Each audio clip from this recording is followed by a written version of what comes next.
have enough road to get up to 88.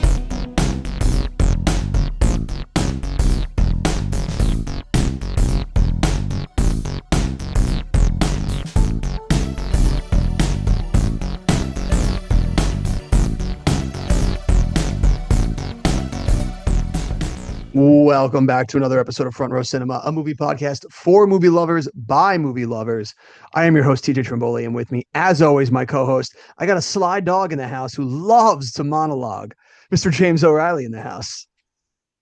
Yeah, I guess I do. I got no notes on that one. I think I do.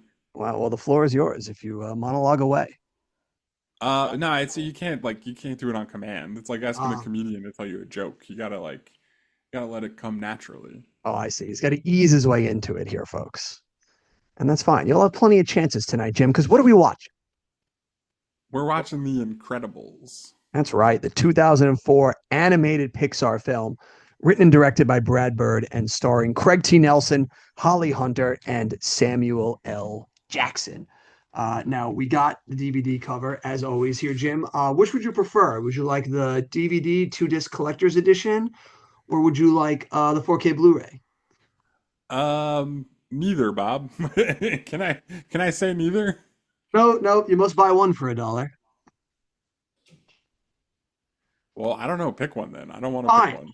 This feels Fine. like you're putting me in a position to make a stance that is against my core belief that the log lines on the back of those boxes are dumb. They matter, Jim. And it reads, known as the Supers, Mr. Incredible and Elastigirl, Bob and Helen Parr were among the world's greatest crime fighters, saving lives and battling evil on a daily basis.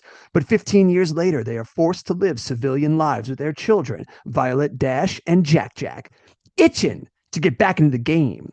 Bob gets his chance when a mysterious communication summons him to a remote island for a top secret assignment. He soon discovers that it will take a super family to save the world.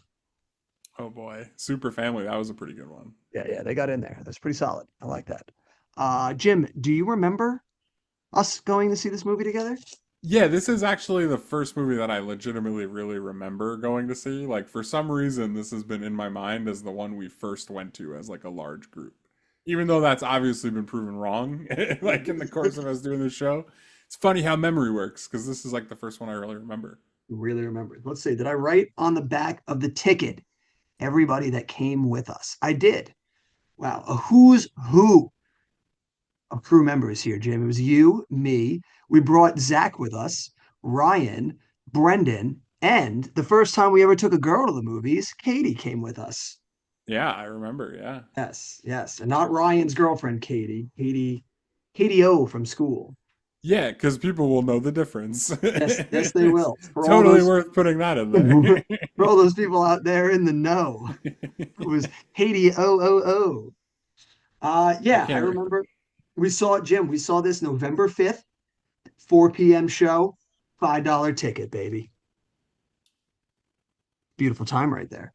Yeah, that is a Yes. beautiful time. Yeah. Wish we could go back to it. Remember Yeah. when you could buy a movie ticket for $5 and the movies were actually good? I know I sound like an old man right now. Jeez, but, man, like, get this guy on a soapbox. I'm like old man yelling at clouds, but it's all so relatable now.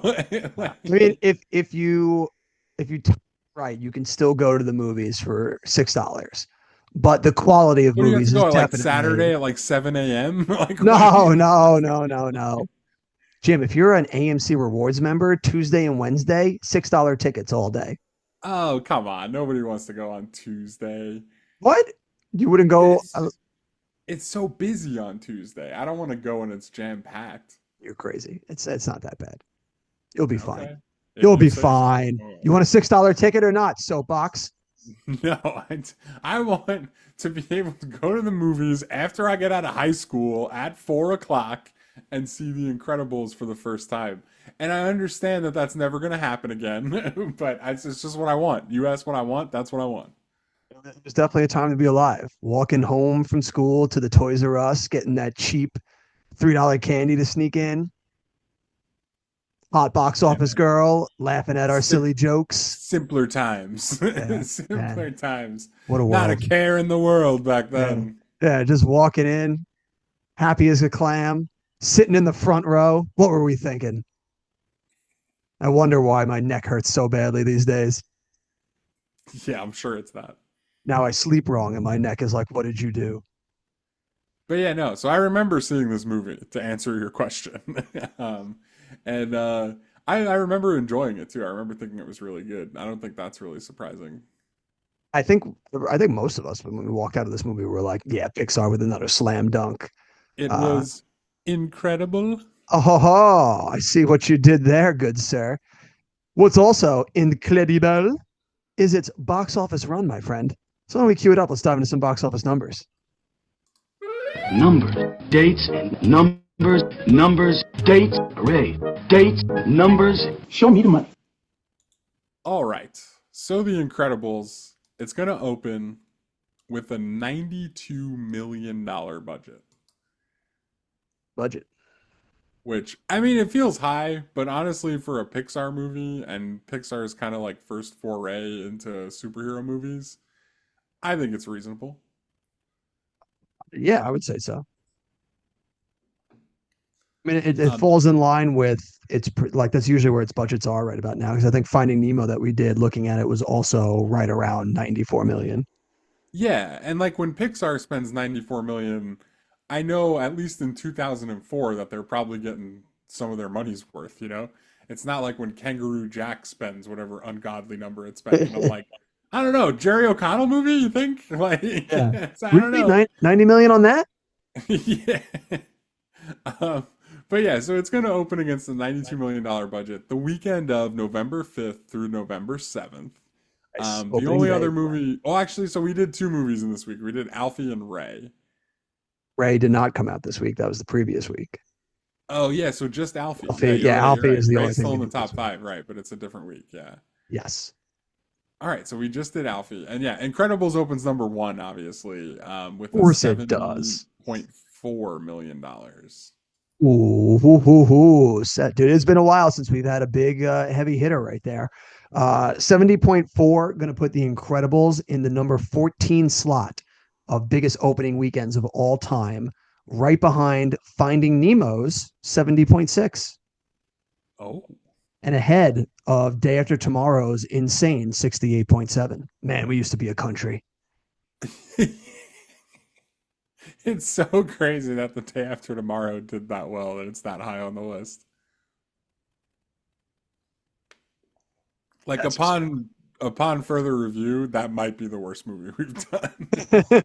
That and like Perfect Storm are just two absolute head scratchers to me. All right, Because all people, a right. lot of people like give those movies some love, and I don't All get right, let's take it easy here. All right, it's it. not gonna start saying crazy stuff. All right, let's I be don't easy. know. I don't know. I feel like it's pretty grounded.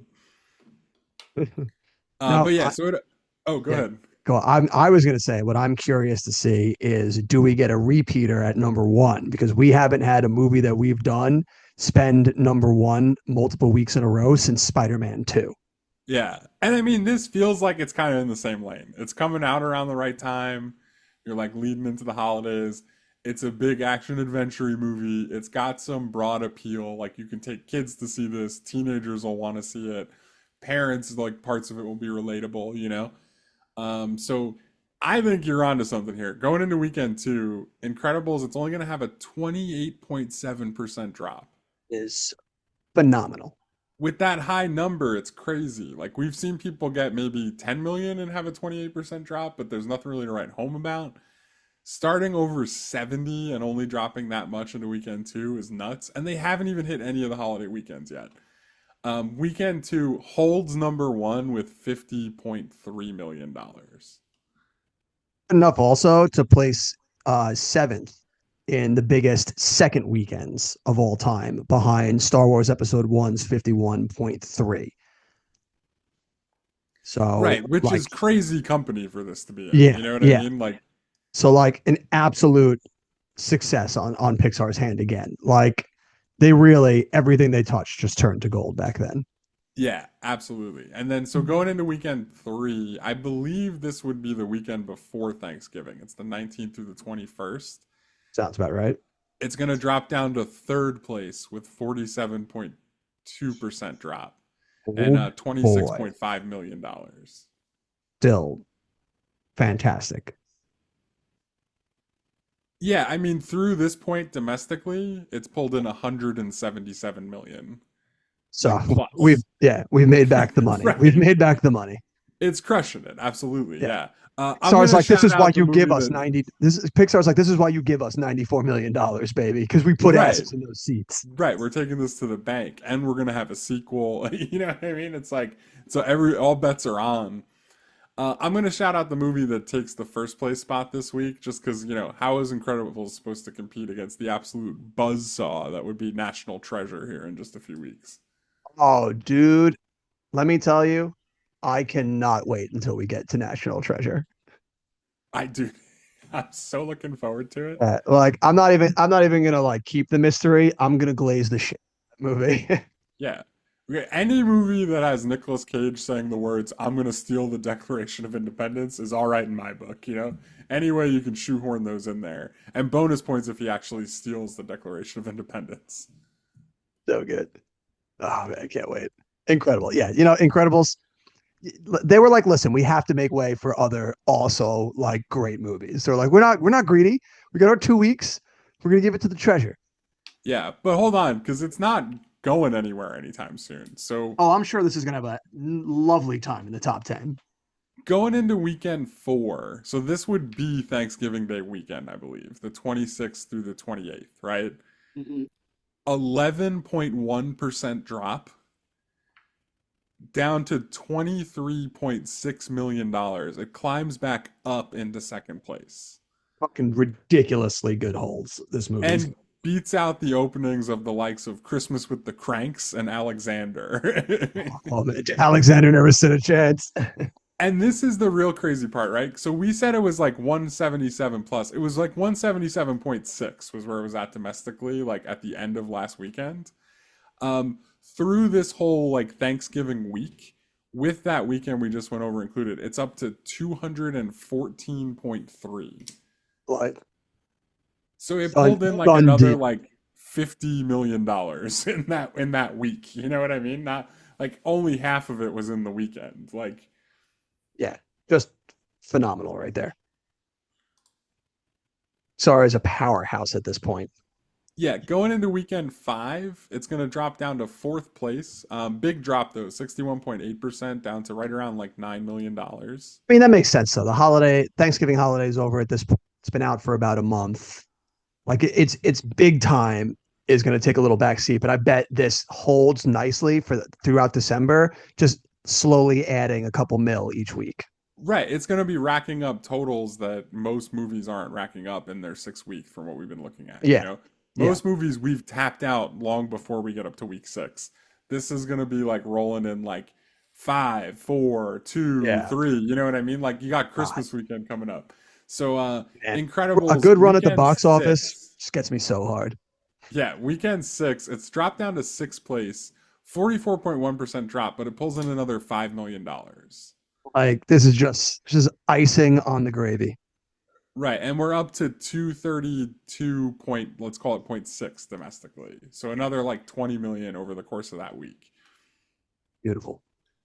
How Going high into can we weekend climb? 7, pulls in another $3.1 million down in 10th place. That's the weekend before Christmas. So let's see it. Let's see if Christmas can keep it around for another week or so. Yeah, so Christmas weekend, this is the 24th to the 26th. Weekend number 8 of The Incredibles. It's down in 15th place, so it's out of the top Ooh. 10, but it pulls in another $2.4 million. Yeah, which is just like beautiful. Beautiful right there. They're like, we Right. don't even And need to like be in the top 10 and we're still making millions of dollars. right, and I'm going to keep following this. Do your top 10 things, but I want to keep following this for a little bit. So I mean, 7 weeks is nothing to sniff at, though. That's beautiful. You're joining a lot of other heavy hitters like Collateral, Spider-Man 2, The Fellowship, Episode 2. So excellent company. Absolutely. Going into the next weekend. So this is the weekend after Christmas. It's New Year's weekend, the 31st to the 2nd. Yep. It's going to jump 72.1%. Yeah. Right? That'll do it. It's going to be jump up to 12th place with $4.2 million in weekend 9. Yeah, that's crazy. That's crazy talk. And it's like it's in 12th place with the 4.3 or whatever it was, 4.2. But like to put it in perspective, like the 10th place movie has 4.5. You know, the ninth place movie has 4.7. So it's So like like it's out of the top 10, but it's not like gone and forgotten. It's like kind of still competing for the top 10, if that it's makes also like sense. the difference of a few like $100,000. Right, Yeah. exactly. Like it's like right in the mix still for being a Yeah. top 10 movie. Which is crazy because a Going lot of weeks these days in our modern movie going audience, you'll get a top 10 that does like your 10th place movie doesn't even make a million. Right, exactly. Yeah. And so weekend 10, I'm not going to give you like the drops or the ranking anymore because it's out of the top 10, but weekend 10 it pulls in $2.1 million. Weekend 11 it pulls in just a shade over a million, like 1.1. So it goes 11 pretty much 11 weeks making $1 million at least. Yeah, and then weekend 12 it's down to only like 520,000. So it's like out of steam, right? But weekend 12 we've made it from November 5th all the way to January 21st through the 23rd. Like it was raking in money that whole time, you know? That's a fucking run right there. Yeah, and then just to finish it off with some totals, domestically it's going to finish with 261.4 against that $92 million budget. And like, I mean, this is a layup, right? How do you think this movie does internationally? Resounding success. Right. I mean, it's probably not going to be Avatar, you know, like it's not going to be like that kind of resounding success. But in the time frame we're talking about, where most movies aren't even breaking like 100,000 domestic internationally, or 100 million, I should say, it's gonna pull in 370.2 million internationally for a worldwide total of 631.9. Yeah, like insane. Like that's so good. That's good enough for the top 15 for all-time heavy hitters in movies worldwide. Sitting just behind Star Wars Episode Two's 649, but ahead of the Lost World Jurassic Park's 618. Like huge win right there. Yeah, Huge. huge win. And I mean, we talk all the time about like the home box office for these kind of movies, like the DVDs and the VHSs, and I mean, you own two copies of them. Like Oh, you know it, baby. this is a movie that would have crushed it, I would imagine, in like home video. Well, I'm sure. I'm sure this absolutely cleaned up. We couldn't find numbers anywhere, but I when you mean, were anybody with a kid under 10 probably owned a copy of this, right? oh In yeah, like for sure. 2005 and 2006, like For easily. sure, especially back then, you're the fourth highest grossing film of 2004. Like you moved some units back then. Right, exactly. Yeah, like that stuff went. And I mean, this movie is such a resounding success, Jim, that actually this past January, it was announced as one of the films to join the National Film Registry by the United States Library of Congress. Like Wow, wow. that's yeah, Even the like Library of Congress likes it. the Library of Congress is like, you know what? If we were to be structurally blown up and we could only keep a record for the aliens, like we need them to know we made the Incredibles. Yeah. And I mean, hey, could happen any day now. Yeah, It could happen. listen, yeah, where we're Let's be going right real. I now, mean, listen, roads, where we're going, we don't need roads. no, where we're going, we won't have roads. We're going back to dirt mounds, baby. Yeah, you're gonna need a nice pair of shoes, probably a couple. They're gonna need to really like be able to withstand the environment. Yeah, we are on the fast to medieval times, baby.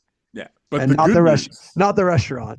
we'll still have copies of The Incredibles, baby. Yes, that is the Those important aren't part. going anywhere anytime soon. They will live on. So the aliens will know that The Incredibles is a two-time Oscar winner, animated feature and best sound editing. The people will know. You can take our country, but you can't take our 2004 Pixar film, The Incredibles. All right. All right. I think that's enough of that. The critics love this movie, Jim, 97%. 75% from the audience, which actually that was a bit lower than I thought it would be. I really thought that also would have been in the 90s, but I may sound like a kooky IMDb commenter right now, but I do let's hear think it. that online voting is like pretty meaningless for movies these days, like the audience ones. I could agree. Because there is like a whole like weirdness around it. Like, have you seen recently people have been like review bombing the Breaking Bad. episode of Breaking Bad Yep. Yeah. because they're upset that it's like they're upset because Breaking Bad fans were review bombing an episode of The Last of Us so it would stay below the Oh Breaking Bad no. episode. So it wasn't The Last of Us.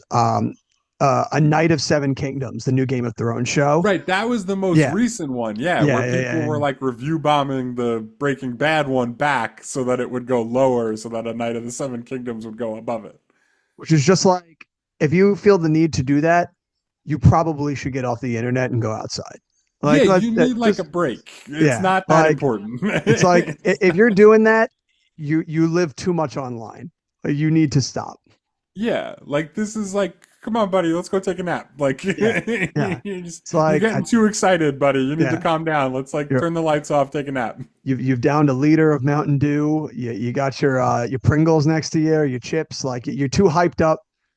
You gotta take a breather. It's time out Yeah. time. But so I could see where over time the Incredibles gets pulled down to like a 75 just cause, you know, like not Yeah, because anybody like likes it any less or anything like that. just because people on the internet are weird. Yeah, right, exactly. Because the internet's weird. Yeah, Yeah, exactly. we could all do with a little less of it. But for now, the IMDbers gave it an 8.4. Hey. Yeah, and the most important one, Jim, the Butts in the Seats opening weekend cinema score, A plus. A plus. I knew it. There was Yep, no way it was gonna get A just plus. that lame old A Yeah, minus. which says so much more than the 75 audience score on Rotten Tomatoes. Like boots on the ground. Right, boots A on the ground. plus. There's nobody that's like reviewing Incredibles in 2026 with an agenda and that cinema score, baby. It was Yeah, only people who just saw it, boots yeah, on the ground. yeah. Yeah. Out there for the love of the game, man. They had, oh, what a time. Yeah. They, And I mean, it tracks because I don't know how you could get to the end of this movie and not feel good. You know what I mean? Like, yeah, it's just one of those movies that if you're walking out being like, I didn't have a good time, like I don't know what you're looking for in movies. yeah, I leave, I'm satiated, I'm Yeah. smiling, I'm like I'm like happy that there's a family again, you know, like it's a good time. It's a good time. Well, Jim, if we can find wonders anywhere, we're going to find them right now in the Oh, I'm IMDb sure. reviews. Nothing better than coming across a movie that's universally beloved and seeing the contrarians. And I'm very much excited to hear what they have to say. I mean, it depends. If they're really crazy, there's a few things better than it, but it's still pretty good. Like, we'll see. I have a feeling there's going to be some kooks in here. See what the first one has to say. Here are some thoughts on the movie The Incredibles. Partly, it is quite funny, especially at the beginning and when he works at the insurance company. Unfortunately, it glorifies violence. Oh, Playing and experimenting with weapons, as well as killing, are portrayed to be something normal. Death is an accepted side effect of fun and action. It is not an influence caring parents would want for their little children. It is not uplifting. oh my gosh. Really It's so glorifies. uplifting though, isn't it? It's very, yeah, I think it's very uplifting. Yeah. Totally not having anything to do with anything like going on in the present day. But I feel like it's kind of important that our kids' movies they see like really bad people get their comeuppance, right? Like, I would say so. Also, like an just important lesson to learn? Like, you can yeah, beat syndrome if you're just like really cool and good. Like, or also it's just like, hey, sometimes you're going to meet people that are going to do bad things to you. And it's important that you know that as long as you have people around you that care about you, you can overcome them. right. But, killing is portrayed as normal. It's like, is it though? Yeah. I feel like it's not many people get killed. Like, there's only a couple, and most Yeah. of them don't happen on screen. Like, People growing up on the era of Tom and Jerry cartoons just being completely, if this is not for the children. yeah, I don't know. What would you say the most violent part of this movie even is? Um, Like, none of it feels super violent to me. Not super violent. I mean, it definitely finds some sort of lightness in its dramatic themes because I mean, there is a dude in the beginning who is trying to commit suicide, and they just kind of like roll with that one. Yeah, but see, like, there's a fine line between a guy tries to commit suicide and then gets saved by a superhero and he's bummed out about it versus like showing somebody commit suicide. You know what I mean? Like I agree with there's you. a huge gap Listen, between those two things that I think makes it easy to get away with. I agree with you. I'm just giving an olive branch to them, to the people that would think suicide in a kid's movie. I don't care what the context is. This is Yeah. immoral for children. Yeah. Because why should they ever hear about things that happen in the real world? You know, like, Yeah, because like here I was thinking that we were teaching our kids to like be ready for the real world, but apparently we're not. We're just hiding their heads in the dirt and crying foul whenever we see it out in the world. yeah. You And want I me to mean, do that my does kind job of and feel, teach my kid? The that fuck would I does do kind of something like feel that? on brand too. Like somebody's like bummed out that you saved them. They're like, no, what'd you do that for? I mean, I in this don't day, need you. all I'm saying in this day and age, if someone woke me up in the morning and I was on my way out, I'd be pretty pissed too. Yeah, I mean, you're not wrong. Give me that sweet release, baby. The sweet release of death. Not saying I'd do it, but if it were to No, happen, no, no. I'm not I'd saying I hope. want it to Yeah, happen either. yeah, Like, I don't want it to happen. But if it did, I mean, I yeah, don't know. yeah. Like, If I it guess did, we can see how it goes. if it did, all I'm saying is somebody better not stop it. Just let it Yeah. happen. But I'm not going walking out looking in traffic for it, but all right. What's the next one? How many more one-star reviews do you have? there's a bunch of good ones here. And that was a Okay. joke to anybody out there that is like now worried that like we're going to do something rash. No, I mean, I can't say this strongly enough. I absolutely will not. But if something happens, I mean, we'll see. You know, it Yeah. could be better. I don't know. Listen, Like, I'm I'm having a going gr- into this yeah, with an open mind. Like, if yeah, I die in my sleep tonight, I'm not going to be like too upset. I'm going to be yeah. like feeling it out. You know? I'm having a grand old time. I'm just saying, if the chapter was to end at 36, yeah, yeah, yeah. It's a joke. It's a joke. We're Of joking. course, of Of course. course. There's no way we Yes. want to do Yeah. anything. I want to make that clear. We Like, don't want that to happen. would never in a million Never. years. I was raised too Catholic for that. I could never. But I'm just saying. I mean, like, The guilt is too strong. yeah, They built it into me so early. yeah. All right, our next one right here, Jim. And they write, am I missing something here? It's visually nice, but so what? I thought it was going to be a biting, snide, and outrageous parody. Instead, we get same old family dynamics and boring be yourself speeches. A few minor jokes about expanding waistlines do not carry a movie. And frankly, too much action leaves me numb.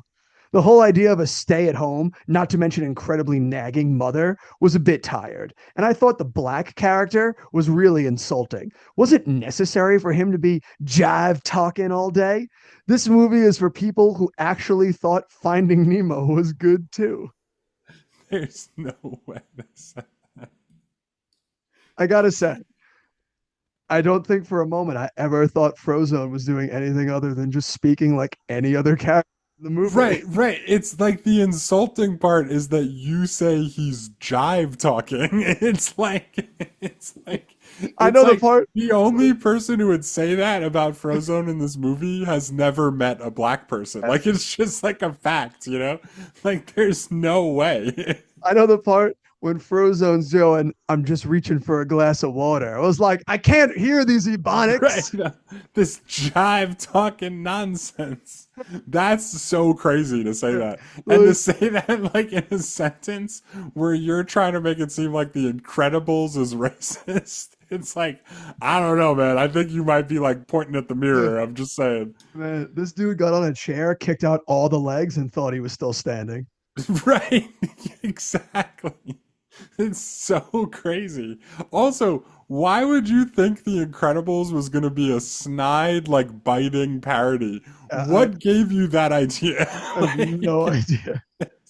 the Pixar superhero movie is not going to be a biting superhero commentary. It's going to be a fun movie. Like, what are we Like, talking about? I can't wait for this PG animated kids movie to have that biting snide parody that I've been searching for all these years. Right. It's like, why didn't they make The Incredibles the boys? Like, those things are the same. Why-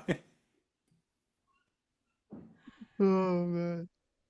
Never change oneers. Just never Yeah. change. We got another one. I really feel this animated PG movie is way too violent and should have a higher rating.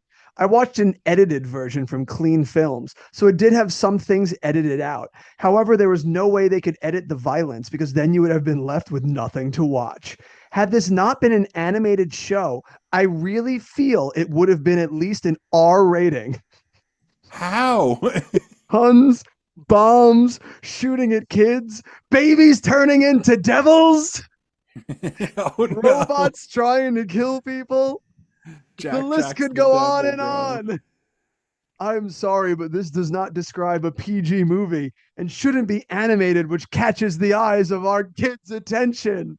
Yeah, it's just like Joe Camel smoking the cigarettes, dude. It's like they're breadcrumbing, they're Peter Piper and these kids This, into a terrible future. we need to psyop all this violence into a kids movie so that they'll be ready for the war in Iraq. Yeah, but it makes sense because the whole, especially when you said the whole Jack turning into a devil thing. Are you aware of what Clean Flicks is or Clean Films? I think they called Never. it. I'm assuming it's I don't want to say religious group, but probably a group of a certain denomination that are like heavily invested in sanitizing everything for, younger audiences, if I had to take a guess.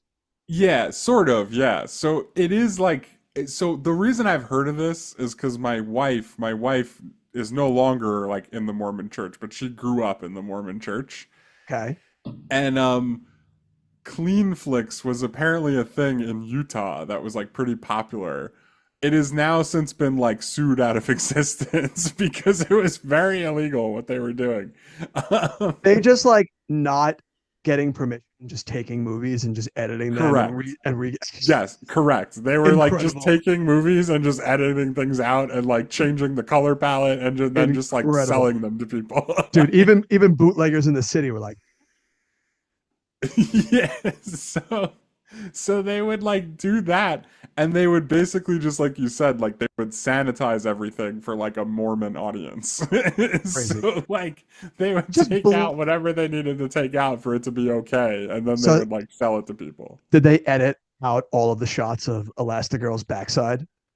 Oh, I They're like, mean, probably. it's way too much for these I've children. never seen the Clean Flicks version of The Incredibles. All I'm right, just saying Jim, it I'll makes watch sense it. that this lady would be talking about the things she's talking about because she's probably a kook. You know what I mean? Like she's Yeah. probably like talking about this with the biddies at church on Sunday. Like, oh my God, did you see this movie? It's crazy because even if you take out all of the violence in this movie, I don't see any scenes that need to be edited out for safe viewing. No, there's not. Is there like it's so crazy to call this like that there's violence in this movie. Like I get that there is like literally, but it's so tame compared to like 99% of all action movies. You know what I mean? It's Like, also it's also cartoon violence, so it's even less in a way than like actual hard hitting in your right. face violence. Like most of the time, the worst thing that happens is somebody gets bonked on the head. You know what I mean? Like Like, you could take all of the action in The Incredibles, and it's less violent than if somebody on their bike just like rode into a stop sign. right. Yes, exactly. Exactly. Because you're right. It's cartoonized and it's stylized. It's not realistic, you know? So yeah, I'm with you. Yeah, so funny. And even that, they're like, that's too much. It's too much for the children. We got another oneer. The oneers were running hot tonight, Jim. Oh, Jesus. How many of these are we going to do? Got this is the last oneer. It's my last oneer. And then I only have two tenors because the tenors weren't as crazy, Right. They're like more reasonable. Yeah, that makes sense. much more reasonable. So this last oneer writes, this movie is terrible. Its only virtue is demonstrating how soul great pop psychology is and how it has turned intergenerational communication in America into something far worse than child labor ever was. Holy shit. What a There's banger to start that there's a with. there's a fucking opening The paragraph. Incredibles is part of a plot that is worse than child labor. Somehow they managed to make the villain even lamer than the hero. But what do you expect when the villain was too lazy to do his own thinking for himself and Do instead we, like, relied on a computer program This Hold movie, on. what? Go back for a second. Okay. Because you just said the child labor thing, which is an absolute fucking howitzer just into the fucking tower. Like, just like real zinger. And then he follows it up with, and the villain was lamer than the hero. He, Just you he, couldn't have a more obvious like insane drop between just like the dramatic to the mundane. Like, this dude blew his load in the first half. yeah. Had nowhere to go after that. Had to pivot. He writes, this movie is dangerous as it gives the sort of disgusting and dead inside people depicted as heroes the idiotic idea that their worthless lives are worthy of cinematic treatment. He's back. Oh boy. It is thus an insult to the abstract idea of movies. The very fact that critics gave this movie such good reviews shows that even the so-called intelligentsia of this country is assimilating to the craven aesthetic values of their mindless spawn. Oh my lord, dude. First, movies were considered entertainment, and some of it was. Then, movies were considered art, and some of it was. Now, movies are neither, and they should be abolished. Oh my god. He's against Ding all a ding a ding a movies. ding a ding a ding. Got one, baby. Ring the That's bell. that's a first though. I know we've seen some people say that specific movies should be abolished, but this guy is saying that the entirety of films should be abolished. You Like, think don't make any more. you think Just he's watching the movie industry right now, and he's going, "I've been waiting 4 years for this." yeah. It's got I can't tell if that's a troll or just like the ultimate chud. I'm leaning toward the ultimate chud, Uh, but some parts of it are so wild. I mean, like when he's talking about the mundane, like people making a movie about your mundane, worthless life. It's like, yeah, because like, every father in America can't relate to Mr. Incredible in this movie. right? Okay, yeah, that's totally worthless. You're right. Like, it's like they're making movies that people understand, like emotionally. Like, what else are they supposed to be doing? I don't understand, you know? He's like, "Well, I've never had to do that because it's my office in my mother's basement where I just get on the internet and I write these great lines of dialogue all day." Right. That's why I feel like it's either a troll, like, because somebody's just like too on the nose, or it's somebody like that who's just like never experienced life whatsoever. You know what I mean? I, So, I like, think he they leans have more no chud. way to relate to these characters that are incredibly human, you know? He leans more chud, but I could see it going either way. My money's on chud. Yeah. And then let's bang out one 10-star rater here. Let's see what they wrote.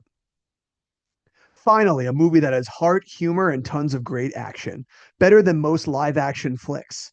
The animation is great. The movie doesn't talk down to the audience. You can't wait to see what's going to happen next. I love the look of the film, especially the 50s style that's going on. Great opening credits and ending credits. So much better than Shrek 1 or 2. I hope that it blows both of them out of the water. And I hope that DreamWorks' stupid marketing ploy to release the DVD of Shrek 2 this weekend with their stupid American Idol voting ripoff flops. So go see this movie instead and feel that spending $11 for a movie is worth it.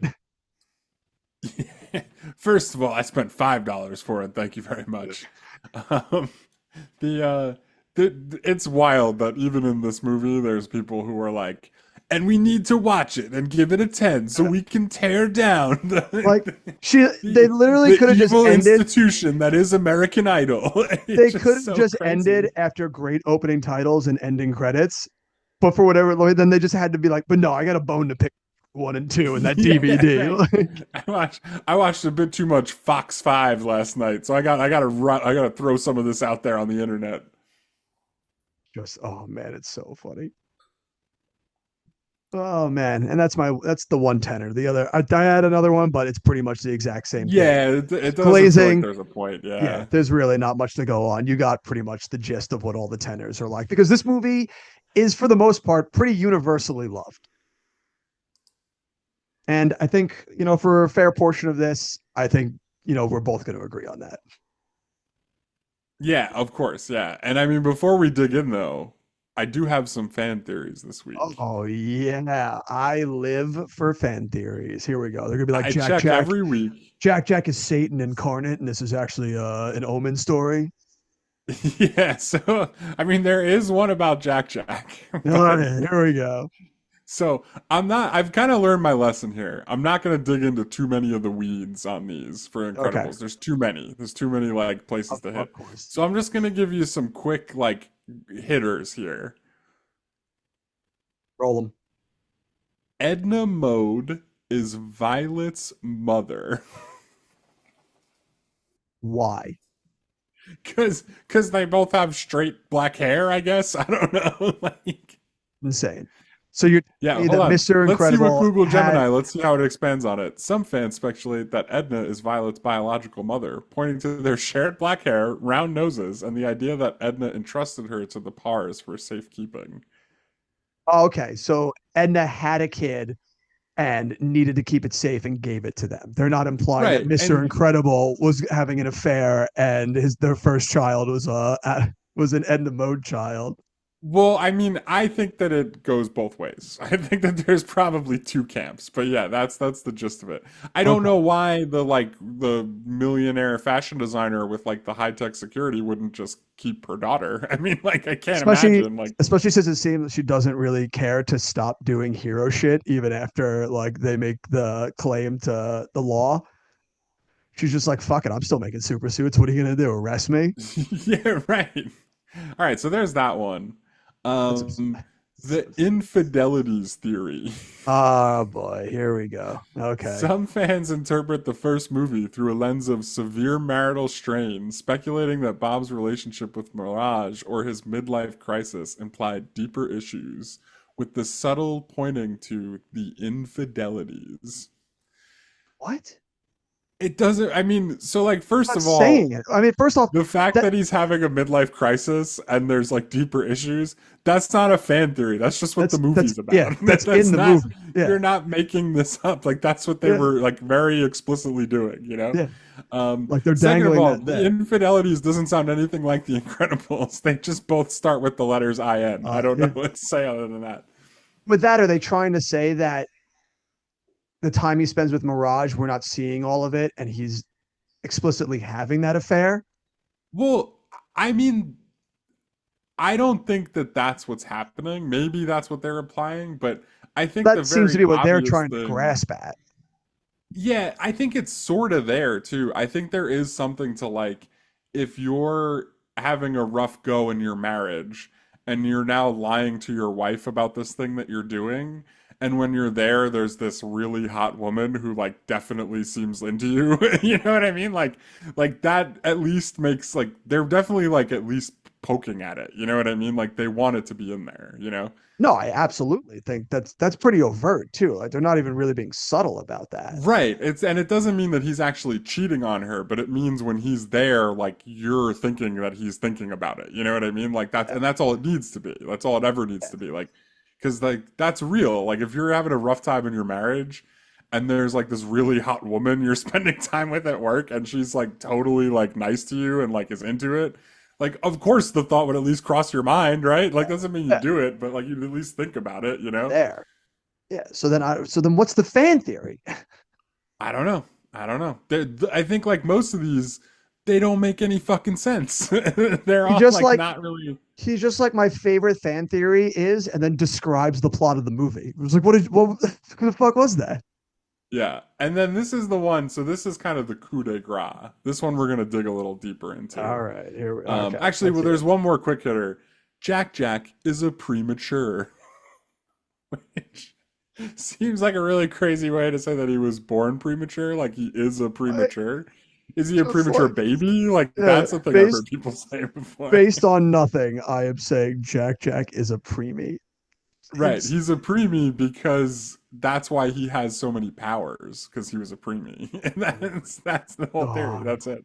it's so great. It makes these theories even dumber when there's copious amounts of interviews with Brad Bird explaining why he chose like the powers for each one of them, and it has nothing to do with like Jack Jack's was because babies have untapped potential, is what he said. Right. And it's just like, Right. yeah, that makes total sense. Like he hasn't honed in on his power yet because he's a baby. But Right. they're He just could like, be no, anything. Yeah. he's like that because he was born prematurely. It's like such an insane like if you thought that when watching this movie, turn the movie off, go outside. Yeah, it's just so many of these are like, wow, a random thought popped into my head while I was watching this. Now I'll believe this forever. And like, Now no one how do I make everything make it true? You know, like this is how flat earthers started. exactly. So all right, here's the coup de grace here. Okay. Um, and he leads into this by saying, since you guys liked the Toy Story theory, here's another Pixar related theory. So Oh, this is a no. guy who's literally just like, he's got to keep cranking them out for the Yeah. fans. You know what I mean? He's like, as long as that's Pixar it. keeps making them, I'm gonna keep getting through their subliminal messages. Yeah. So his theory has two parts. Okay. Number one, Syndrome is actually Mr. Incredible's son. Which, again, for no reason, Yeah. like we're gonna Right. dig into it here. So he was probably around 8 or 9 years old before Bob married Helen. So it's possible he was with other women before meeting her, and one of them had a child with him. It's like, Just okay, like, yeah, I suppose it's like, possible. okay, yeah, sure. But where is it in the text, buddy? Right, right. I mean, I guess that could have Yeah, happened. right. Yeah. Yeah. Like, oh, but yeah, it's like Bob could also have one nut for all we know. Like what the fuck are we talking about? Yeah, so Syndrome's hair color is similar to Dash's as a kid and Jack Jack's as an adult? What? Question mark. What? When have we ever seen his hair as an adult? Is this like a new Incredibles thing I haven't heard of? What? Also, Dash has like really like soft blonde hair. Buddy, when we see him as a kid, his hair is like very like curly and It's like bright red. Yeah, yeah, it's yeah, bright red throughout the and whole almost movie. like a Brillo pad. Yeah, it's just like they're not the same at all. Right. Now, okay, he goes on to say a little bit more about like freckles and like eye color and stupid stuff. Whatever, right? Insane, insane. When Mr. Incredible apprehends him after he accidentally lets Bon Voyage escape, he tells the police, make sure his mom knows what he's been up to. He says mom specifically, not parents, indicating that Syndrome is likely raised by a single mother. And somehow, Mr. Incredible knows this. Insane. He's like Or this he person. just assumes that they're going to talk to his mom when he gets Yeah. home. Because, like, that's like, why would we? Why would you jump to so many conclusions? I'm gonna take this completely innocuous and meaningless line and create this entire narrative behind Right. it. It's the linchpin. How did Mr. Incredible Incredible know know. that he was a single mom? It's like, I don't even think anybody thinks he had a single mom, actually. Also, this was the 50s era, so the mother was the one typically doing the scolding of the children. The dad would Right. only He step probably in just if the assumed mom. the dad was on a business trip or Yeah. something. You know what I mean? Like, The dad's in his chair reading the paper. The mom does the scolding, and if the dad has to step in, he steps in. right. All right. Now, so we're on to part two. We've covered Oh all the my bases God. for part one. That's it. That's I all the hate it. reasoning we have. I hate him. I hate this guy so much. If Syndrome is Mr. Incredible's son, why didn't he have superpowers? Yeah, buddy. Let's beat on that one for a little while. Why? Yeah, well, have I got the. Yeah, you think you got us cornered. Well, you're wrong. Could it 'cause here we be? go. Because he's not Mr. Incredible's son? Nope. No. You want to know what the ironic yet sad part is? Couldn't be the curvature of the earth. The ironic yet sad part, Syndrome did have superpowers. Of course he did. The power His of intellect. He power- created all those machines. Right, his power was super intelligence, bro. He built those boots when he was a kid, for God's sakes. He created a robot that took down powerful superheroes. And I quote, that's beyond genius level. No one could ever think of such things. He had the power to make it a reality. Yeah, now here we go, because it gets like just the thing that gets me about all of these is the absolute like they talk about certain things as like as if they're like obvious like rules that we all know, and then they build everything off of them. And the point is they never made sense in the first place, right? So um, it's likely it's likely it's Like, likely it's so most likely this is what happened. Yeah. his So it's characters are likely always that so because telling. Syndrome, yeah, it's likely that because Syndrome's mother was human, therefore he's only half superhero. His powers were not physical. Why is that likely? Like Like, why do you just get to decide how the superpowers work genetically on a whim? uh, Like he's that's not a just theory. That's just you making shit up. he's just gone into genetics on super powered beings. He would only be Yeah. 50%, which Yeah, makes him a we know happy, which kids. means I can call him a slur. I'm pretty sure happy might actually be a slur. I don't know. It sounds pretty rough. um, but, so yeah, so we know kids of two superheroes have physical superpowers, but may not have them at all, as was initially thought with Jack Jack, because his power was not physical and his mother was human. No one thought he could be a super. Yeah, I hate it. Hate it so much. Yeah, This it's makes very likely that had a super paid attention to him and realized how intelligent slash good at building things he is. They could have helped him realize he is a super, and or helped him use his skills for good. But because his power was different from the other superheroes, neither him or anyone else thought he was extraordinary, even though he was. Especially not Mr. Incredible. and that little boy grew up to be Elon Musk. Yeah, right. It's like what it's so absurd that whole second half where it was likely that because he's a half-bred superhero, he doesn't get physical powers. It's very likely that if he had run into the right mentor, not like that louse Mr. Incredible who just threw him into the gutter. If he had had that, everything would have been saved. Trying to make him out like he's Magneto. Like if only he had the Charles Xavier School for Gifted Humans. Right. The problem, like, he was totally the problem even when he was 9. like that kid was out of his fucking mind. Like his mom needed to watch him way closer. I just love his likely, could be, possibly. These are not the houses to build an argument on. Yeah. Well, and I mean, I get that that's kind of part of the fun, I guess. I don't see how it's fun. I think it's stupid. I mean, like it's one thing if you're building it and there's actual visual language in the text to show it, but there's none of that. You're Right. you're you're Exactly. inferring and creating so many things out of your ass to make it like even remotely in line. It just falls Right. apart. And like all of them make it worse. Yeah, Like yeah. all of them make it worse. Like I've never read a fan theory and been like, man, I really hope that's what happened. Like, It's who never gives a added. shit? They're Yeah, like, it's never added to the actual film I'm watching in front of me. But man, I tell you, I'm gonna fire up The Incredibles again after this without knowing all that knowledge now. It's gonna be a whole new ride. yeah. Also, Possible. somebody comments here the line from Clerks. I think it's from Clerks. It's either Clerks or Chasing Amy, where they're talking about Superman can't have a baby. Absurd. The only way he could do it is if he wore a kryptonite condom, Yeah, and then he would die. so stupid. Oh man. All right. How let's switch it over to us now. How did you feel about this movie? I mean, Turning back to it. it fucking rules, man.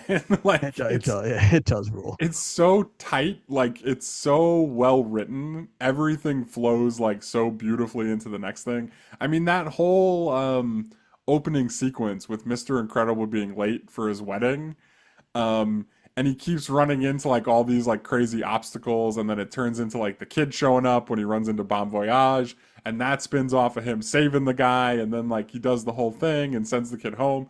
Then he gets sued. Like all of that like builds so nicely, and the whole movie's like that. Like everything that happens matters. Everything that happens like leads into something that happens later on. It's like very beautifully paced, and it's very well written, and it's also about something which is like I feel like most of the movies we have done recently like just really aren't. Like I think it's so cool the way Pixar is always able to, well, maybe not always, but seemingly a lot of the time, especially back in the early 2000s, like you can see this movie from the kids' perspectives, you know what I mean? And you can see it from Helen's perspective, and you can see it from Mr. Incredible's perspective. Like, you get exactly where everybody's at emotionally. And each time I watch it, like, watching it now as like a middle aged, like in my mid 30s, you know, like, man, if Mr. Incredible isn't so super relatable in a way that, like, I kind of understood when I was a kid, but I understand a lot better now. You know what I mean? Like, It's crazy coming back to this now, in our mid 30s, and how a movie can just take on a completely new light to you depending on where you are when you see it. Like when this first comes out, it's 2004. We're 13, 14 years old. We're like, this is just a bangerang, cool superhero, like family dynamic, fun time. And I watch it now, and I'm like, this is a movie about two like middle-aged people at a crossroads in their life, and they are miserable because they don't know how to live in a world without the thing that makes them happiest. right. They And it's can't have the thing that makes them yeah, happy, and it's tearing their family family apart. apart. Yeah. Like, And watching that now, having lived a large portion of our life in the real world and in adulthood now, in a job, a 9 to 5, so to speak, like over and over again, and you feel so much of what they're going through at that point in time now. It's yeah. it's incredible watching this now and how much more meaning it has to me now than as a kid. And that stuff is oh, and it's crazy that that stuff has always been there, but we had never lived it yet. So it's not the thing that we see when we watch that. Yeah, and it's also like that's a big part of it. Like you can understand the adult's perspective more just in general, but just like being older and I think like having more empathy, like when I watch it now, like the whole idea that like in the beginning of this movie their family is in chaos and the dad could not care less. You know what I mean? Like that is so much more interesting to watch as an adult now because it's like, oh my God, like that feels like it's a reality for a lot of people. And it's like a reality that I didn't really understand when I was a teenager. And like watching it now, it's like, yeah, the whole family's in chaos and the dad could not care less because he's just depressed. Like, you know what I mean? Like, and that's kind of not a kid's movie, right? Like, but at the same time, it is a kid's movie. Like, it has depth, you know? Well, still like what you were saying before, where you can understand each point of view of every single character between the two kids and the two parents, which makes this such an interesting watch depending on the age that you are. Because if you're a young kid, as we were when we first watched this, it's much more easy to relate to Dash and Violet.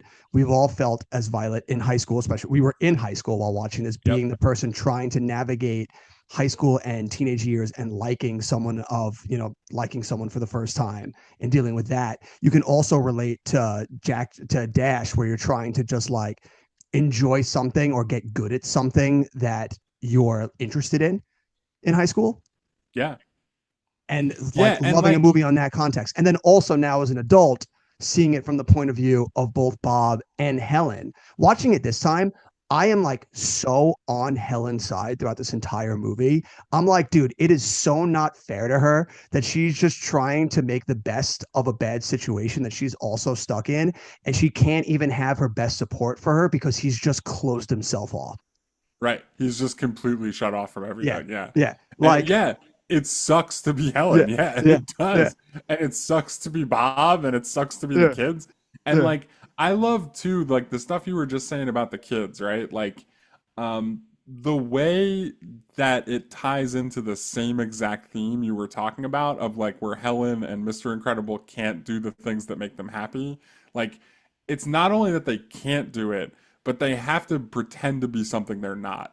all the time. You know what I mean? Yeah. And they're passing that on to their kids. You know what I mean? Like Violet like constantly feels like she has to be like hidden away because you're telling her to hide all the time. You know what I mean? Like she can't be who she is. She can't do these cool things that like make her part of who she is. Like she can't do the things that every one of us would want to do if we had cool powers like that. You know what I mean? She has to pretend like she's just some normal teenager.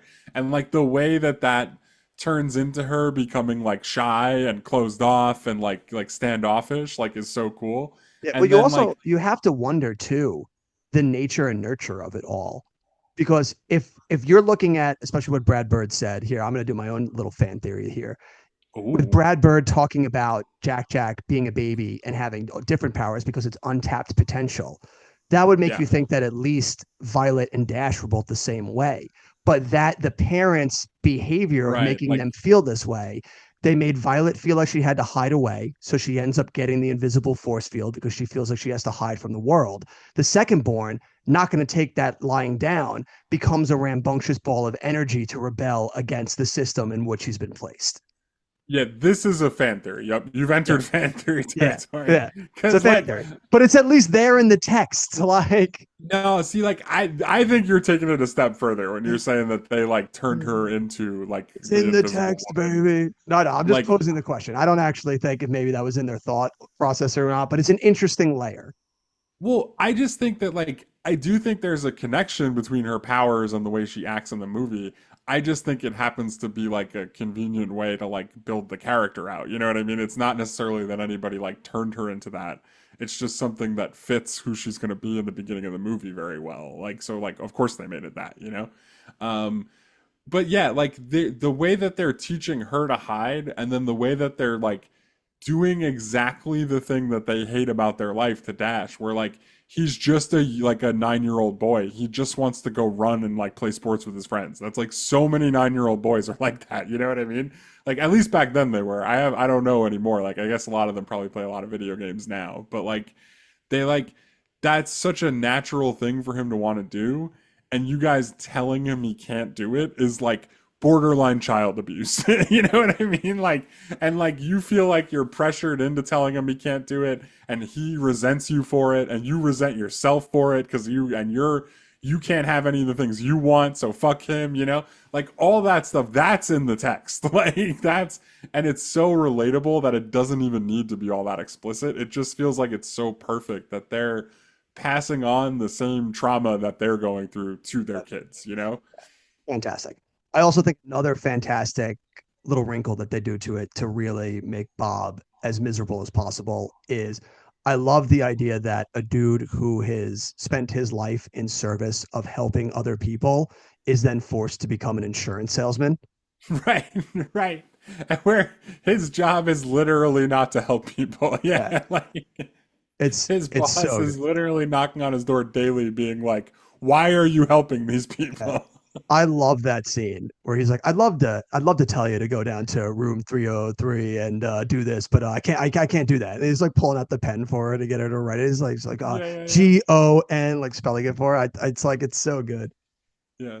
Now act hurt, act hurt. Yeah, no, act hurt. Oh.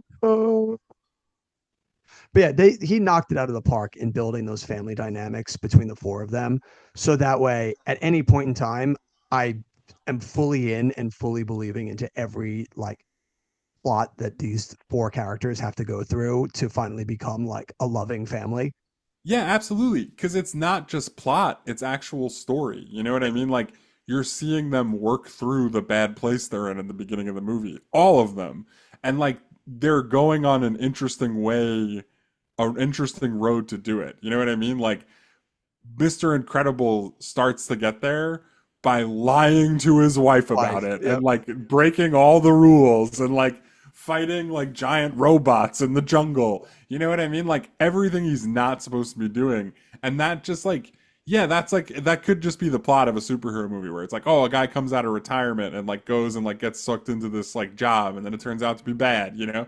Like that's almost the plot of Sky Captain, it feels like in a lot of Yeah. ways. But like the difference between this movie and Sky Captain is when he goes on the journey, it's loaded, you know what I mean? Like he's doing it in a way where it's like, oh my God, this is building off of everything I just watched for the first 10 minutes. Like this marriage was frayed and he's literally about to like just take a hacksaw to it by like doing this. You know, like why would he do this? Yeah. All because he feels the need that he had to relive the old glory days with Frozone. Right. And then you get to see them react to it and the kids to stow away because they're not going to let them just go have all the fun. It like all builds off of all the stuff we were just talking about. And then they work through it and they become a family again. And that's such a great movie. You know what I mean? Yeah. Like those are the building blocks right there that have been missing from so many of the things we've watched recently. Oh, it's just it's so good. It's so good. Looks great too. Still holds up. Phenomenally Yeah. well done for a Pixar. Music slaps so hard. Yep. We haven't been able to talk about music in a movie in a hot minute, and the It's score in this good. movie is It's perfect. Yeah. fantastic. Yeah, like It's it perfect. It's works. like bombastic and there's a lot of horns and it's like really Yeah, like in your face. I love it. yeah, dude. Michael Giacchino don't miss, baby. He was hitting the sweet Yeah. spot. Not gonna lie though, he really brings the heat in the second Incredibles movie. That's when it True. really Yeah. jumps Well, off. that's when they let him like come up with all those swing hits. Yeah, the theme songs for Yeah, the each of them theme are like songs. Yeah. they are so Pow, great. pow. Yeah, Yeah, that's yeah. been stuck in my head for like 7 years, dude. That Mr. Incredible, Incredible, incredible. Punching the bad guys. pow pow. Yeah, like that. Yeah, so he really hits his stride then. If I'm hoping it's the same guy anyway. No, yeah, But I'm pretty sure Giacchino came back also. either way though, this movie lays the groundwork for it. You know what I mean? Like Yeah. it has all the same like punch to it, and it like it's awesome. It's perfectly exactly what this movie needs. Pretty sure this is the movie that kickstarts the journey to the meme of John Hammond, Madman, pointing to all the Pixar and Disney moms, being like, "What if we gave her a mom, but we gave them an absolute dump truck of an ass?" I mean, kinda, yeah, I guess so. But like, I'm just saying, it's if just my wife was Helen Parr, I'd be coming home a pretty happy man. yeah. I mean, right, you could do a lot worse. Yeah, that's for sure. Yeah, you got Um, Elastigirl, bro? Come on, come yeah, I on. mean, leave the elastics out of it too. I mean, if you get those in there, I mean, God. Yeah, it's like I just think it's interesting because I also think it fits her perfectly. And this is like kind of a trope, I guess, like in a lot of these kinds of movies where like it's like the perfect way to show how unhappy she is with how old she's getting, where she like looks at her ass in the mirror and is like, "Oh, you know, like Meanwhile, we were all looking from the theater, being like, "Yeah, yeah. you're I doing mean, great, sweetie." yeah. With 3 kids, come on. My God, 3 children and those mom jeans, forget about it. Yeah. There's also like a couple of really like wild like sequences. Like I was like with Elastigirl specifically when she's like getting stuck in the door and like fighting those guys. Like it was like all I could think about when she like opened the second door was like help, I'm stuck. Like, you know what I mean? Like it was like did this like create a whole genre of movies? Like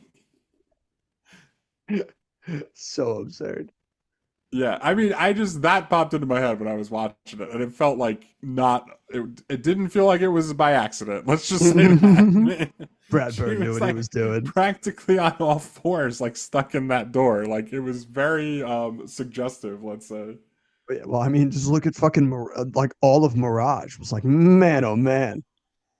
Yeah, but that also works for the plot that we've been talking about, though, for the story that we've been talking about. Because of course, like it has to be tempting in more than one way. You know what I mean? It can't just be that you're not just like getting to do fun superhero things anymore. You're getting your whole mojo back. It's like when mob guys have their gumas and they're like, "Hey, that's my wife. She takes care of my kids. I got a fun on the side." You know, like it's Oh, like it's it. it.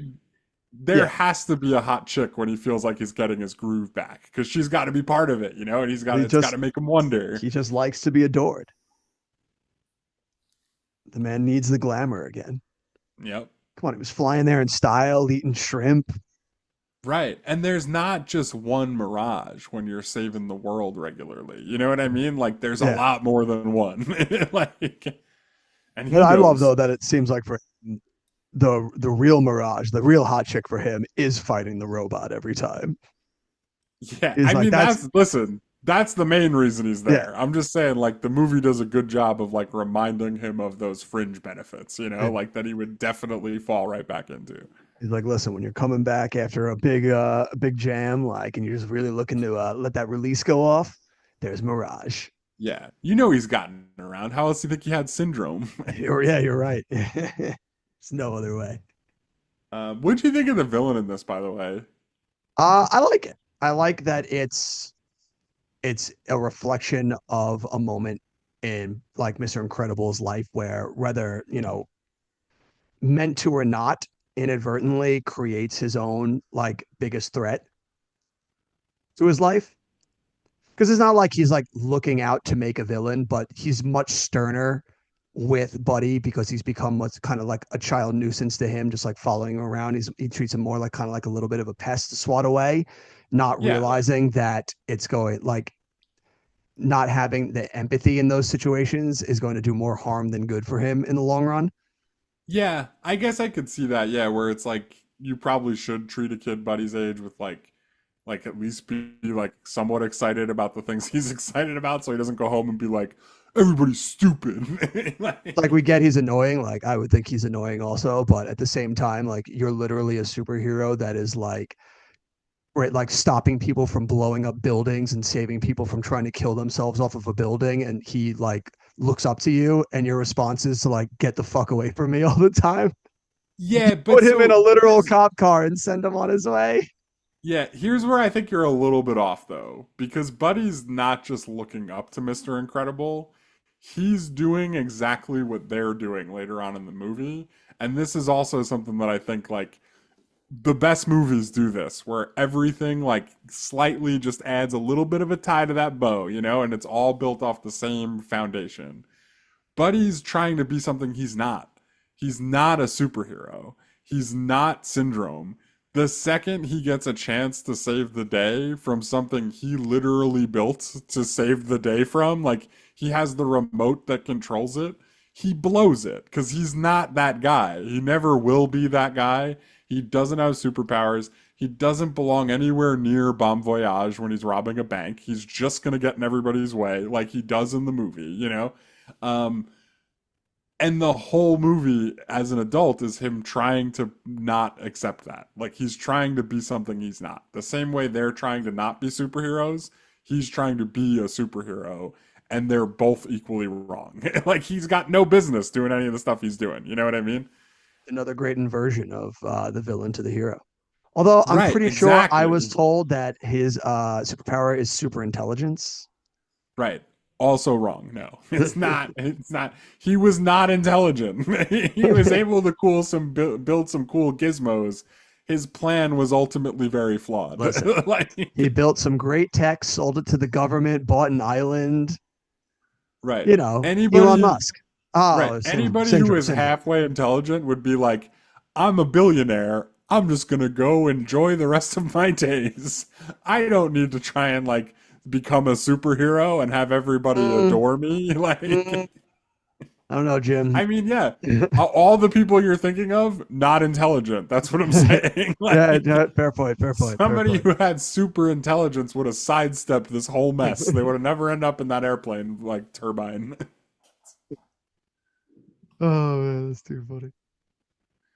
Is there anything about this movie you don't like? Um, I mean, no, I can't really think of anything. Like, what's there to not like? Like, do you have anything? Oh no, I honestly anything that I could come up with would just be like a nitpick. It's not something that would actively diminish the theme and resonance and relevance of this movie. Right. I can't. I mean, I watched it again and it's been pretty easy for a lot of these movies to like nitpick them watching them 20 years later and be like, "Oh, I didn't like that at all."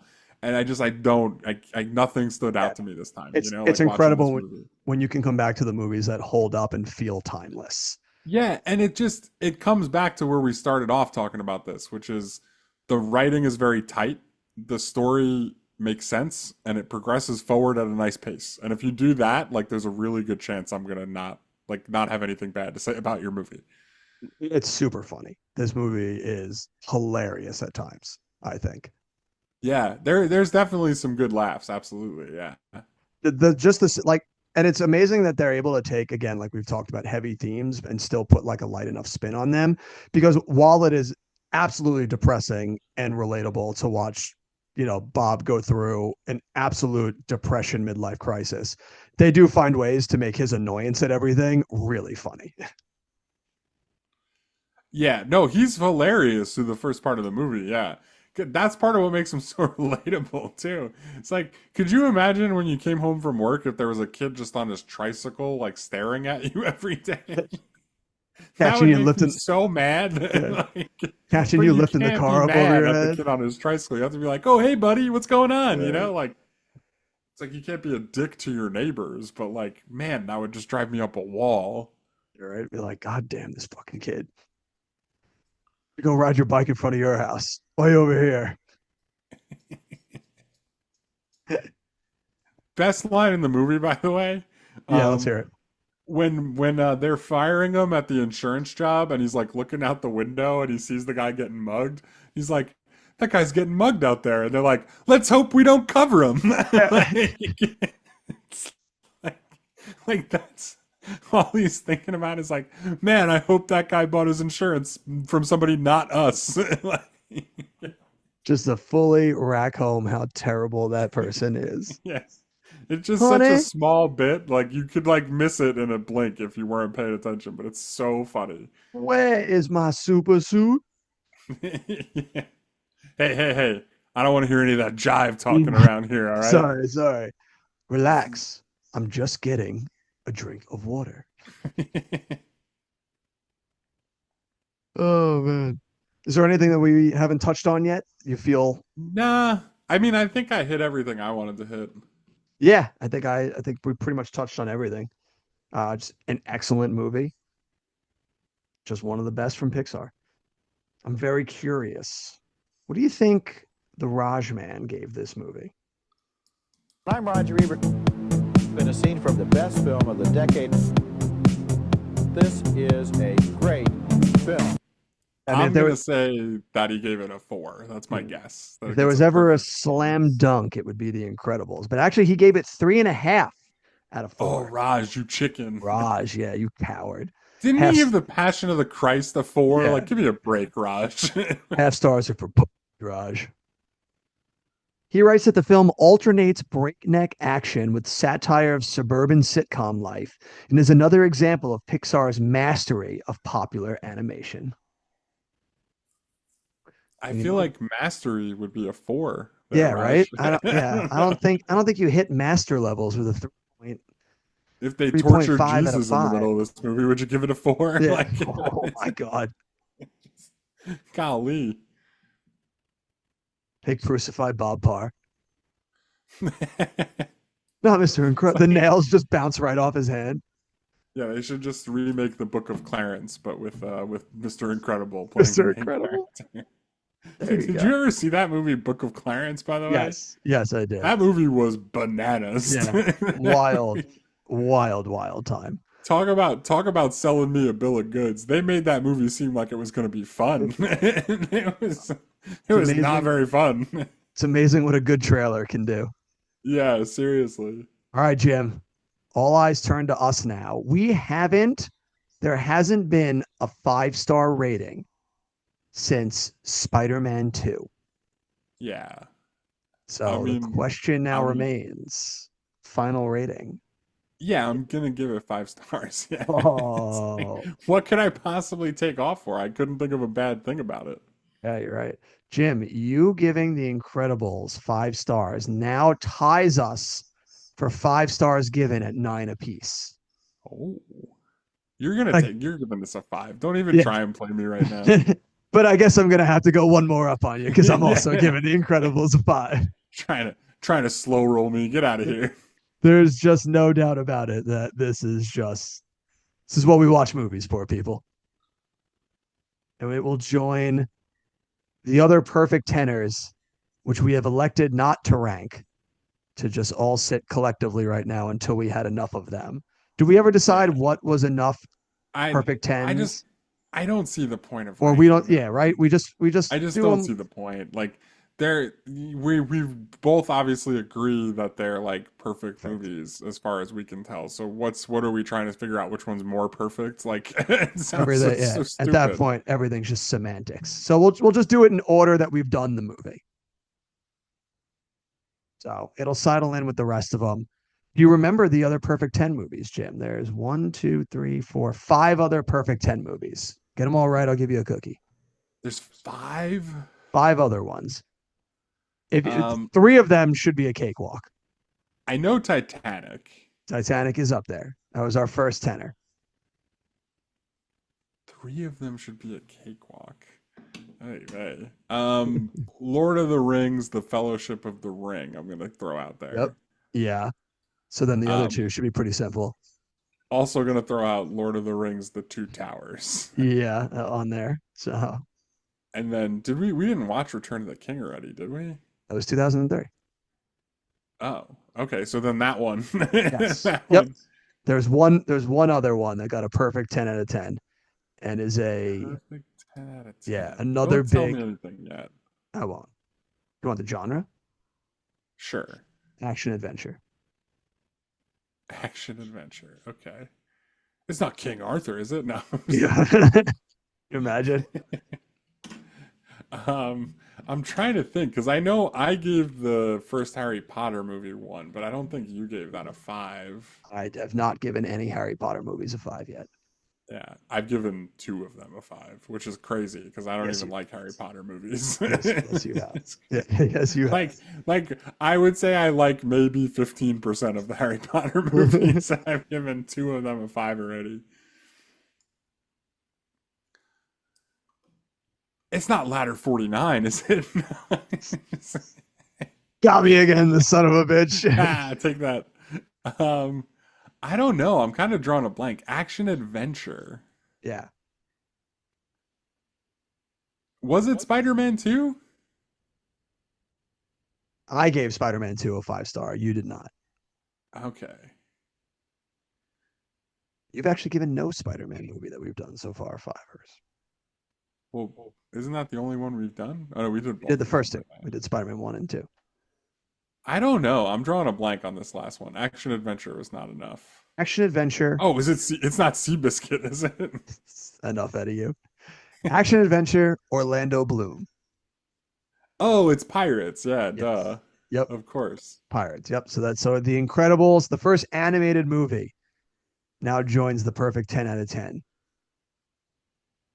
And what a collection it is. So I am now once again one up on you for 5-star ratings. You've given 9: Titanic, Sorcerer's Stone, Fellowship, Two Towers, Pirates, Return of the King, Prisoner of Azkaban, The Terminal, The Incredibles. Oh yeah, the Terminal. Yeah, that was deserving. I think you're crazy. It's great. No, it's You definitely should high be up fired into the sun for not giving the Terminal 5 stars. We're You gonna should be abolished from watching movies. You didn't like that, so we're going to abolish art now. Yeah, right. There's no more art because you didn't like the Yeah. Terminal enough to give it a 5 out of 5. Pack it Bro. up, boys. Art's no longer on the menu. And then I gave Titanic, Gladiator, Fellowship, Spider-Man, Two Towers, Finding Nemo, Pirates, Return of the King, Spider-Man 2, and now The Incredibles. So I'm not gonna lie, I lost track of both of those lists you gave me, like about halfway through. I'm not sure all the things you said. Just for the recording, we got it on tape. We got to get it on tape. Okay. I believe now we are entering a new week now, Jim. Correct? Oh yeah, that's right. Yeah, We have it to is- go it check is this out. Once So- time again to figure out what movies to watch, and I shudder at the thought because you texted me on the side, very excited about this, and I now fear for what is coming. Okay, so I mean, there's a pretty robust top 5 here. Like, so let's just go over those really quickly because Okay. it feels like we have to watch at least some of these, right? Okay. Bridget Jones, The Edge of Reason is Oh, in here. Jesus Christ. Which I think No, but that's I not. just- That's I don't not. know how we do this show in good faith without watching that movie. I don't know. That's not the next weekend. That's the weekend after. Bridget Jones is the 19th. No, I'm looking at it on the 12th through the 14th, man. Opened on 500 screens. Ooh, okay, so that was an early rollout then before its wide release. Okay. All right. All right. Fucking sure. Put it on the list. Also in the top five, Seed of Chucky. Oh, come on, dude. Which, how can we not watch a horror movie that opens in the top five? How do we do that? Oh my god. All right. Yep. Put it on the list. All right, and then also in the top five, After the Sunset. Ooh, yeah. Okay. Yep. Yeah, gotta do that. Do you know what? Have you heard of this? Yes, I saw it back when it came out. It is a horrible movie directed by Brett Ratner, starring Pierce Brosnan, Woody Harrelson, and Salma Hayek. So Excellent. yes, Okay, yeah, needs got need it. yeah. Put it on the So board. we got our core three there. Yeah, I see a couple of other ones though, Jim. Well, there's two in particular that I think are kind of down low that I think are like watchable. Okay, They both open on a very limited release. okay.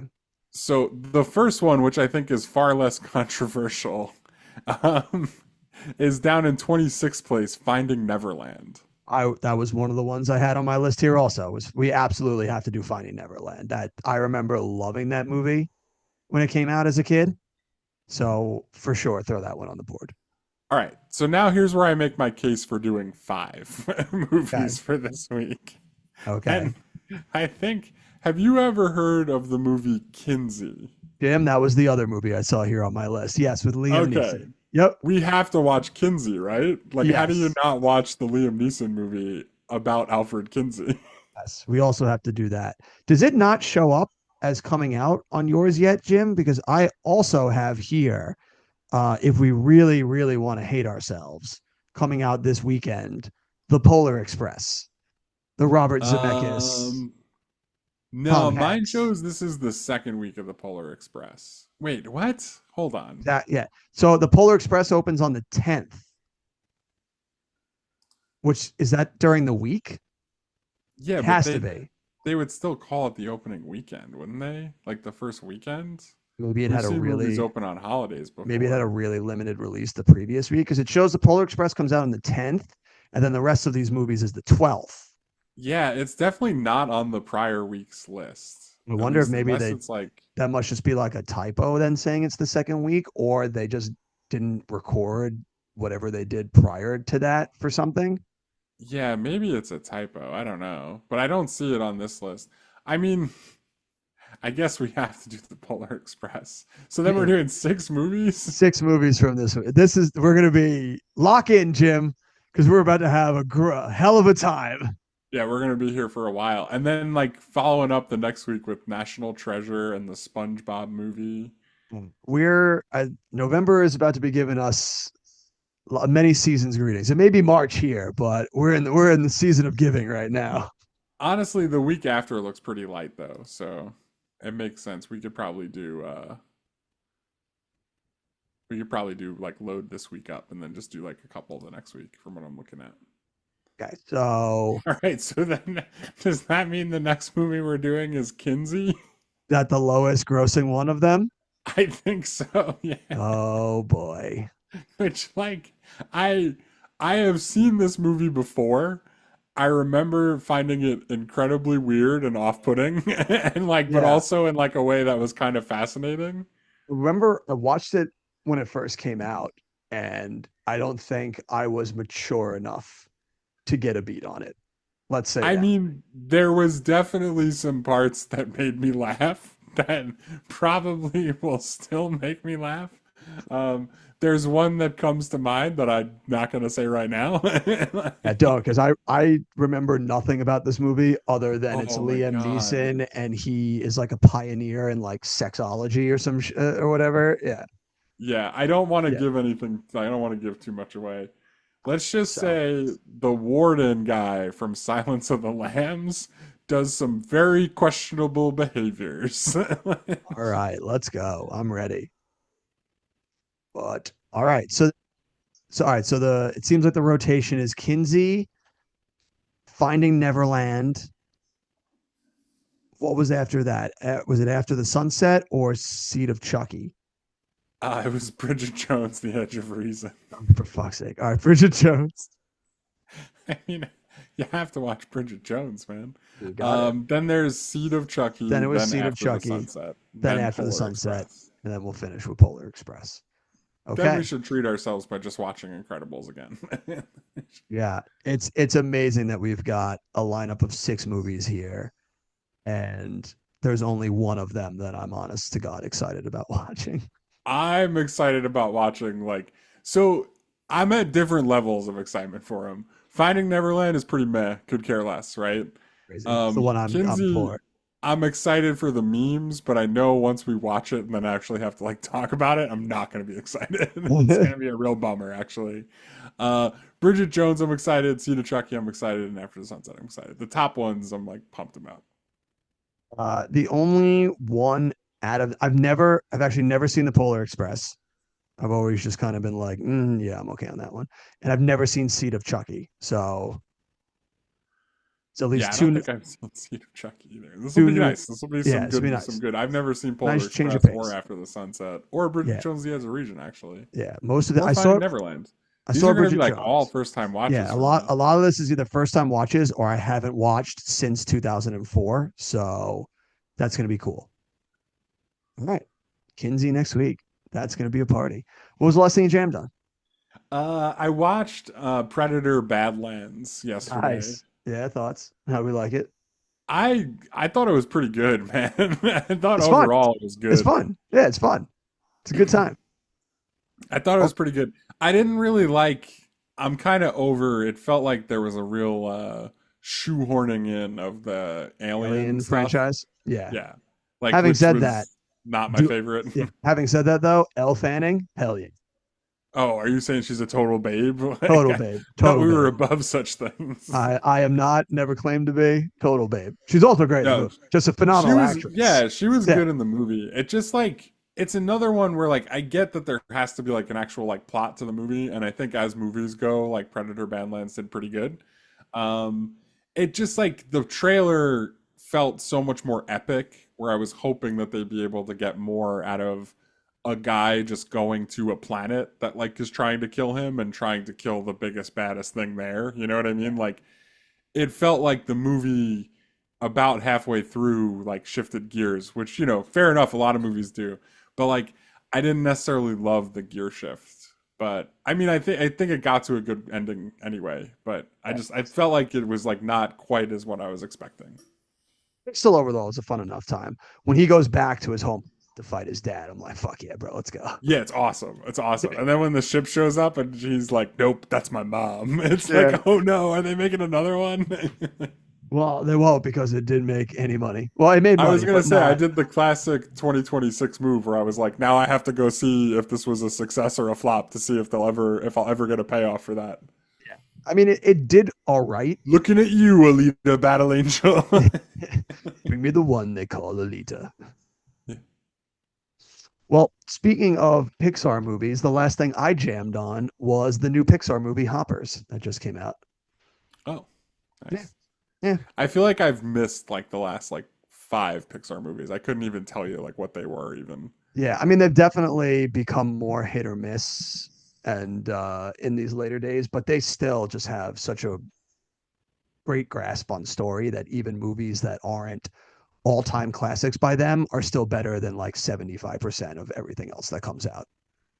Yeah, I mean, that's fair. Story is king. Yeah. So should I see Hoppers? Yeah, dude. It was Is Hoppers about rabbits of some kind? What is Hoppers? So about? it's basically Avatar. This girl's an environmentalist trying to save the pond that she just loves, because for the animals and everything, but all the animals have disappeared. So she finds at her school a scientist created technology where they can put your brain into a robot animal and then send it into the woods to converse with the animals and try and get them to come back to the glade. And so she steals the technology and goes into the robot mind of a beaver and goes in and tries to save the glade. I have seen a trailer for this actually. Yeah. Tries to save them from the mayor building a highway over the glade. Yeah, good for them. I hope Yeah. it's good.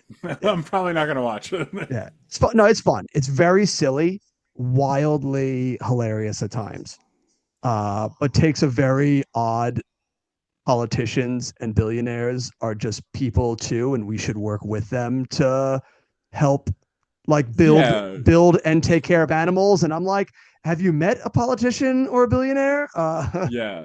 See, I feel like you touched on something there where it's like the people who make the art like have always had to pander to their patrons. You know what I mean? Like it's like the billionaires are going to be the ones deciding if there even is a Pixar Yeah. 10 years from now. Yeah, like, so they gotta play a bit of a centrist there, but it was just like a as soon as the all of the movie studios have merged into one giant mega corporation, yeah, yeah. the Pixar wants them to know that they're on their side, you know?